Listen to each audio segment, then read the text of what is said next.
Jadi saya sebagai orang Kristen, saya mengimani Yesus sebagai ilahi itu dari kecil sampai tua tuh sebagai dogma ya. Jadi kita nggak memahami. Dan saya yakin banyak umat Kristen lainnya seperti saya.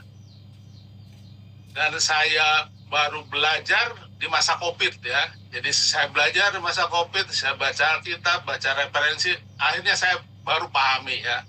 Kapan Isa itu manusiawi, kapan ilahi.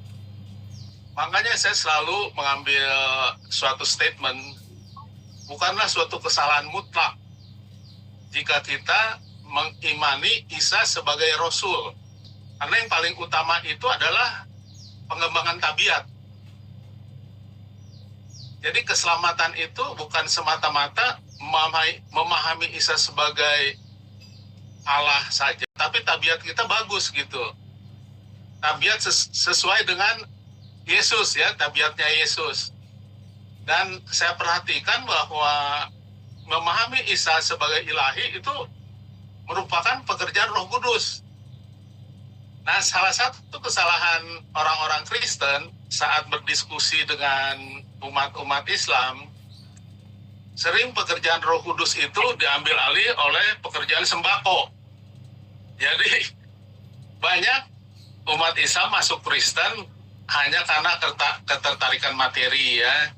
Jadi memahami Trinitas secara benar itu tidak paham, tapi lebih secara dogmatis. Saya rasa umat-umat Kristen juga banyak yang saat ini tidak paham Trinitas dengan baik. Dan berdasarkan pengalaman saya bilang sih nggak salah tidak paham Trinitas ya, tapi belajarlah terus, nanti Roh Kudus atau Roh kebenaran akan membukakan pikiran kita sehingga lebih paham lebih dalam. Jadi yang lebih utama itu sebenarnya pengembangan tabiat ya. Jangan sampai kita terjebak menjadi orang Kristen kayak orang Yahudi di masa lalu gitu. Jadi merasa paling benar. Dan kita menganggap bahwa agama lain itu tidak benar. Karena sebenarnya keselamatan itu bukan karena agama, tapi karena keimanan kita kepada Allah dan tabiat kita. Hanya kadang-kadang keimanan ini berbeda karena pengetahuan kita berbeda-beda. Jadi itu kesaksian saya. Mungkin Pak Pendeta bisa kasih masukan juga. Apakah apa yang saya alami itu ada benar, ada salah? Kalau saya melihatnya itu merupakan proses jadinya. Ya, baik. Makasih Pak Tigor, bagus sekali ini. Jadi saudara-saudara, saya melihat iman itu harusnya bertumbuh ya. Ya, salah satu doktrin gereja kita adalah growing in Christ, grow in Christ. Jadi kita tidak boleh berhenti dalam beriman, dan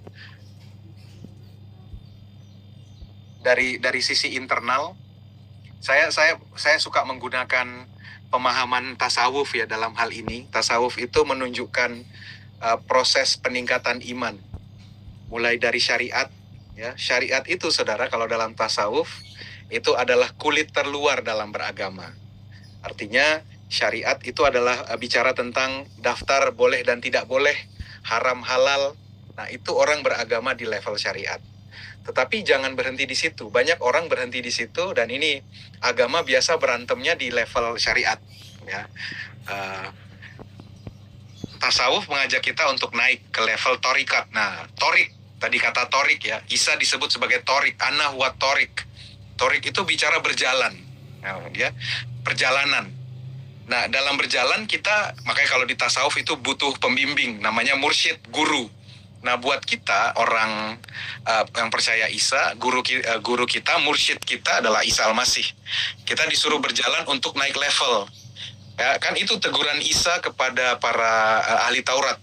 Kamu mengatakan jangan berzina, katanya. Orang-orang memikir di level syariat berzina itu adalah bersetubuh dengan orang yang bukan pasangan sah.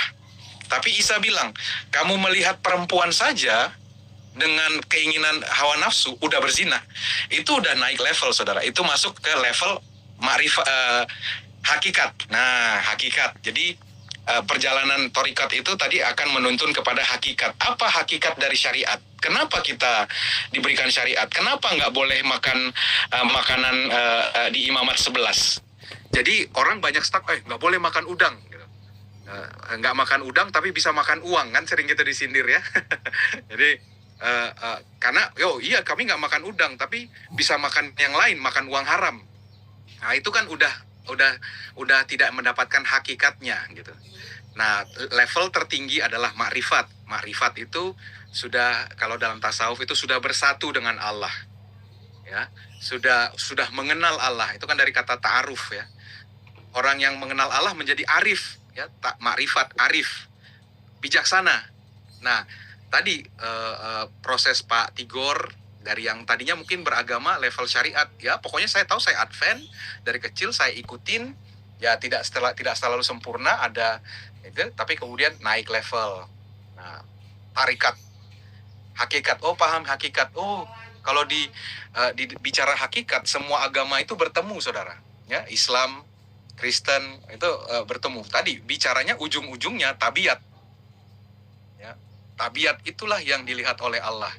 Karena itu yang ditegur oleh Yesus. Kalau kesalehanmu tidak seperti orang-orang, tidak melebihi orang-orang ahli Taurat, nah, katanya ya. Jadi dari segi kesalehan sudah oke, tapi ada yang lebih dari itu. Nah itu kita bicara karakter atau tabiat. Jadi biarlah kita bisa banyak pengetahuan, tapi kalau pengetahuan kita tidak mengubah tabiat, nanti jatuh-jatuhnya jadi kayak Lucifer ya. Lucifer itu kalau bicara ilmu tentang kealahan paling jago lah. Dia ring satunya Allah, nggak mungkin dia nggak tahu siapa Allah. Tetapi kan dalam hal tabiat dia nggak ini. Jadi silakan kita mengikuti banyak, membaca banyak hal, mengikuti banyak khotbah, tetapi biarlah itu membuat kita jadi lebih mengenal Allah. Tujuannya untuk kita lebih arif, yang mempengaruhi tabiat kita. Begitu yang boleh saya sampaikan. Terima kasih. Orang Indonesia kalau berargumentasi itu seringkali kita bisanya juga cuma 2 variabel gitu. Jadi kalau ini berarti artinya ujungnya, kalau A berarti artinya Z gitu. Jangan memaksa anak, berarti kesimpulannya kita harus memanjakan anak. Nah itu loh. Nah ini kan level berpikir kalau di pendidikan, itu ada 6 tingkatan. Nah ini PR kita. Sayangnya kita harus akui bahwa level berpikir di pendidikan di Indonesia kita masih berhenti di level 1. Jadi kalau di istilahnya 6 level itu singkatnya apa itu? Taksonomi Bloom istilahnya, ini tugas pendidik sebetulnya ya. Level 1 itu hafalan, ini rumus matematika, hafalin. Level 2 aja banyak yang nggak nyampe, understanding, memahami. Banyak yang nggak ngerti sebetulnya, tapi pokoknya rumus hafalin aja. Level 3 itu bisa menerapkan. Nah level 4 itu analisa, seandainya para pemuda tahun 28 lahir di zaman sekarang, kira-kira isi Sumpah Pemudanya masih relevan nggak sih? Kemudian level 5 itu evaluasi. Kalau kamu bisa ganti, bisa kurangin, bisa tambahin, kira-kira apa sehingga mencapai level 6, create, bisa menciptakan sumpah baru mungkin anak-anak muda sekarang gitu. Nah, ini yang kalau kita masih di level bawah jadinya berantem di sosial medianya begitu. Kalau nggak A pasti langsung B. Jadi variabel cuma bisa handle 2.